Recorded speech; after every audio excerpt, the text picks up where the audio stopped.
ناظرین آپ کا خیر مقدم ہے. یہ سیگمنٹ ہے علم و علماء اور اس میں ایک موضوع کا تعین کیا جاتا ہے. اس موضوع پر گفتگو کی جاتی ہے. علماء حضرات اس پر اپنے کمنٹس دیتے ہیں, اپنے وقتی مطالعے کی روشنی میں جوابات عنایت فرماتے ہیں.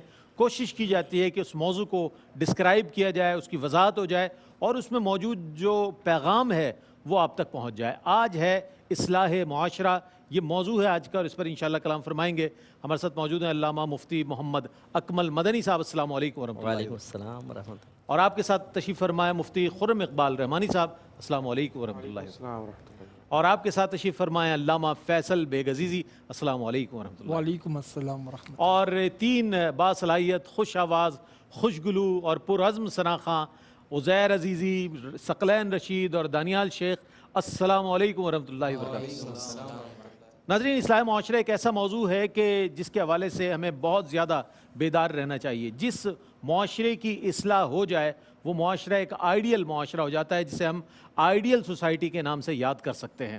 یہ بات ہم عہد نبوی صلی اللہ علیہ وآلہ وسلم میں دیکھ سکتے ہیں, عہد صحابہ اکرام رضوان اللہ تعالیٰ علیہ مجمعین میں, اور حضرت عمر بن عبدالعزیز رحمۃ اللہ تعالیٰ علیہ تک یہ سلسلہ ہم دیکھ سکتے ہیں کہ جس میں جو خلیفہ ہوتا ہے وہ اپنا کلیدی کردار ادا کرتا ہے اور اس کے زیر انتظام جتنے امور ہیں بڑے اچھے انداز میں وہ تکمیل پاتے ہیں اور معاشرہ ایک بہترین انداز میں رواں دواں نظر آتا ہے.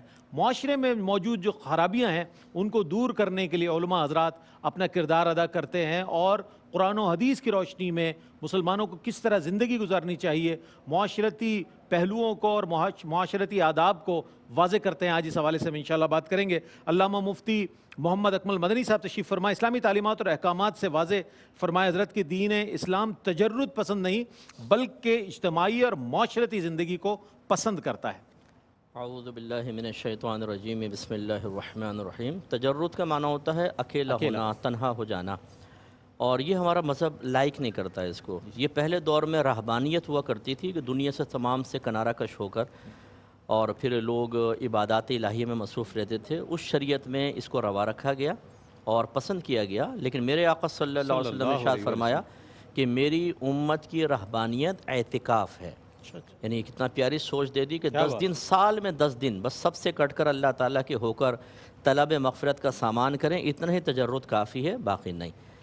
ایک دفعہ امہات المومنین میں سے کسی ہماری والدہ کے پاس 3 افراد حاضر ہوئے اور انہوں نے نبی کریم صلی اللہ علیہ وسلم کے گھریلو افعال و اعمال کے بارے میں معلوم کیا. جب آپ نے بتایا تو انہوں نے آپس میں کہا, یعنی اس کو کم گمان کیا اور آپس میں کہا کہ نبی کریم صلی اللہ علیہ وسلم تو وہ ہیں کہ اللہ تعالیٰ نے آپ کی حتمی بخشش فرما دی ہے. یعنی انہوں نے گمان کیا کہ سرکار چونکہ مغفرت شدہ ہیں, آپ کے لیے تو تھوڑا عمل بھی بہت ہے. تو اب انہوں نے آپس میں کہا, ایک نے کہا کہ میں ہمیشہ روزے رکھوں گا, کبھی افطار نہیں کروں گا, یعنی روزانہ روزے. دوسرے نے کہا کہ میں کسی رات اب سوؤں گا نہیں. اور تیسرے جو صحابی تھے انہوں نے کہا کہ میں شادی نہیں کروں گا. چلے گئے. جب نبی کریم صلی اللہ علیہ وسلم تشریف لائے اور زوجہ محترمہ نے بتایا تو سرکار ان کے پاس گئے اور فرمایا کہ کیا تم ہی وہ ہو جنہوں نے ایسا ایسا کہا ہے؟ پھر جب اقرار ہوا تو فرمایا کہ میں تم میں سب سے زیادہ اللہ تعالیٰ کو جانتا بھی ہوں اور سب سے زیادہ تقوی اختیار کرنے والا ہوں. لیکن میں سوتا بھی ہوں اور جاگتا بھی ہوں, رات میں عبادت بھی کرتا ہوں اور سوتا بھی ہوں. میں روزے بھی رکھتا ہوں اور افطار بھی کرتا ہوں. اور نکاح کے بارے میں فرمایا النکاح من سنتی فمن رغب عن سنتی فلیس منی. نکاح میری سنت سے ہے, جو اس سنت سے بے رغبت ہوا وہ مجھ سے نہیں. اتنا اس میں نفرت کا یعنی بیزاریت کا اظہار سرکار نے فرمایا. اس کا مطلب ہے تجرد کی زندگی کمال نہیں ہے. اسی طرح اللہ تعالیٰ قرآن عظیم میں جو فرماتا ہے فَانكِحُوا مَا طَابَ لَكُم مِّنَ النِّسَاءِ مَثْنَىٰ وَثُلَاثَ وَرُبَاعَ. جو عورتیں تمہیں پسند ہو ان سے تم نکاح کرو 2 سے 3 سے 4 سے. فَإِنْ خِفْتُمْ أَلَّا تَعْدِلُوا فَوَاحِدَةً. اگرچہ یہ قید ہے کہ اگر تم عدل و انصاف نہ کر سکو تو 1 سے نکاح کرو. لیکن آپ غور کریں کہ تجرد کے خاتمے کے لیے 1 شادی, 2, 3 عورتیں اور ایک ساتھ 4 عورتیں بھی نکاح میں رکھی جا سکتی ہیں. اس کا مطلب یہ ہوا کہ ہمارے نبی کریم, پھر ہمارے خود نبی کریم صلی اللہ علیہ وسلم کی حیات طیبہ, لَقَدْ كَانَ لَكُمْ فِي رَسُولِ اللَّهِ أُسْوَةٌ حَسَنَةٌ.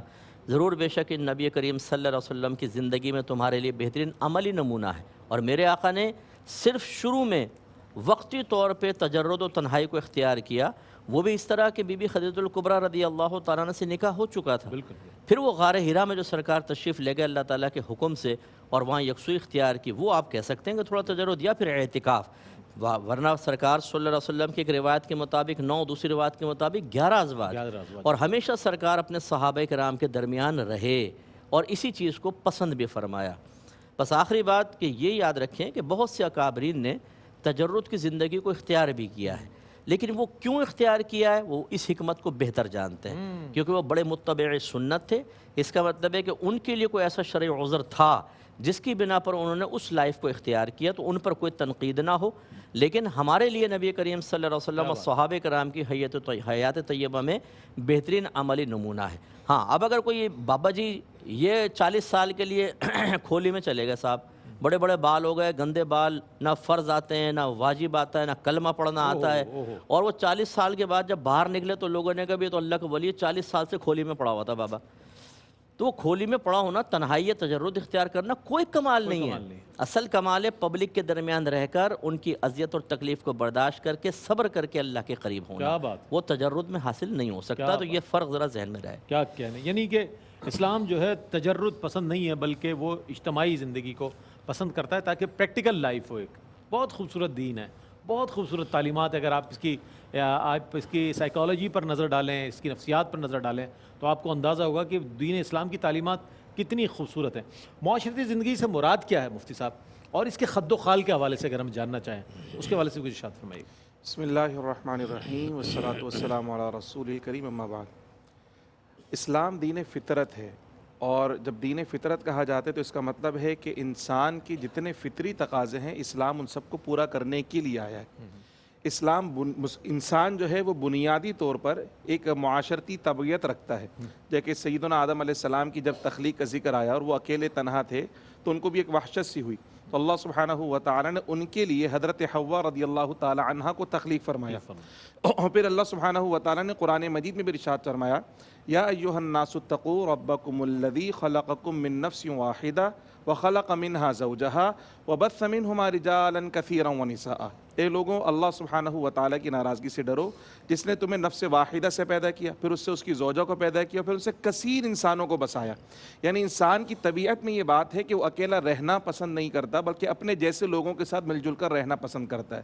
اسی طرح قرآن مجید فرقان میں ایک ہی جگہ ارشاد فرمایا، یا ایھا الناس اتقوا ربکم الذی خلقکم، اس آیت مبارکہ میں سے وجعلناکم شعوبا وقبائل لتعارفوا ان اکرمکم عند اللہ اتقاکم، کہ ہم نے تمہیں ایک مرد و عورت سے پیدا کیا، پھر اس کے بعد مختلف قبیلوں اور مختلف خاندانوں میں تقسیم فرما دیا تاکہ ایک دوسرے کے ساتھ تعارف ہو جائے۔ یہاں خاندان اور قبیلوں کا لفظ قرآن مجید فرقان حمید میں آیا، یعنی خاندان کے ساتھ رہنا اور قبیلے کے ساتھ رہنا یہ انسان کی طبیعت کے اندر موجود ہے۔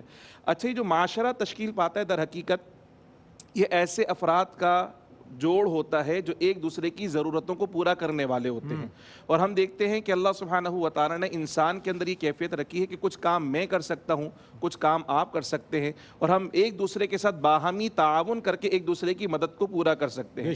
اللہ سبحانہ و تعالیٰ نے قرآن مجید فرقان میں اسی جانب اشارہ فرمایا، نحن قسمنا بینہم معیشتہم فی الحیاۃ الدنیا ورفعنا بعضہم فوق بعض درجات لیتخذ بعضہم بعضا سخریہ۔ یہ جو دنیا کے اندر معیشت کی تقسیم میں یہ ہم نے فرمائی ہے، اور بعض کو بعض درجے ہم نے بلند کیے تاکہ ایک دوسرے سے کام لے سکیں، ایک دوسرے کی مدد کر سکیں، ایک دوسرے کے کام آ سکیں۔ پھر جب انسان پیدا ہوتا ہے اس دنیا کے اندر تو سب سے پہلے خاندان کے اندر آنکھ کھولتا ہے، اس کے والد ہیں، والدہ ہیں، پھپھی ہیں، چچا ہیں، دادا ہیں، دادی ہیں، یہ سب سے پہلے ایک یونٹ ہوتا ہے۔ پھر اس کا جو خاندان ہوتا ہے وہ ایک سماج کا یونٹ ہوتا ہے، ایک قبیلے کا یونٹ ہوتا ہے، ایک سوسائٹی کا، ایک معاشرے کا یونٹ ہوتا ہے۔